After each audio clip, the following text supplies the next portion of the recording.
Genre, tu sais, moi, je vais vous dire un truc. Je suis très pierre à feu, moi. Je suis genre une espèce de Cro-Magnon. J'ai une limite qui est très rapide, tu vois.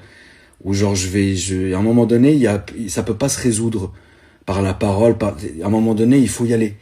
Et je suis comme ça, et j'ai toujours été comme ça. J'arrive pas. Il y a un moment, ça suffit, tu vois. Et je me rappellerai toute ma vie d'une discussion avec un mec qui s'appelait Shannon. Shannon, si tu me regardes, j'espère que ta mâchoire va bien, hein, depuis ce petit moment. Mais c'est pas grave. Euh, un mec, ce gars-là, il était fils d'une famille très riche.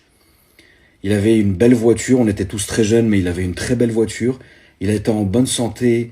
Il avait une belle gueule. Tu sais, il avait tout pour réussir, tu vois. Mais vraiment, la famille, je vous dis, un bon gars, tu vois. Genre, il était pas méchant non plus, tu vois. Mais il avait vraiment tout pour réussir, tu vois.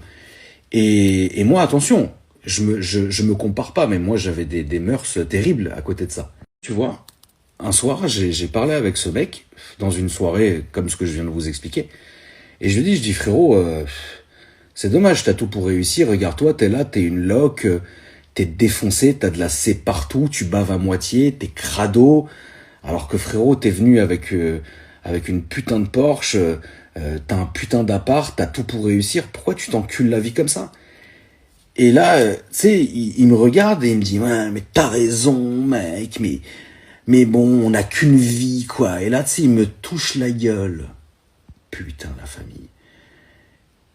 Là, j'ai tous mes ancêtres Cro-Magnons qui étaient dans les grottes en train de taper sur de la pierre pour faire du feu.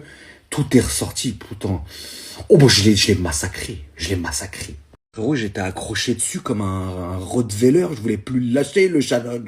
Jusqu'à j'ai mon poteau. Alors lui, frérot, vraiment, il était dans un milieu fou aussi, tu vois.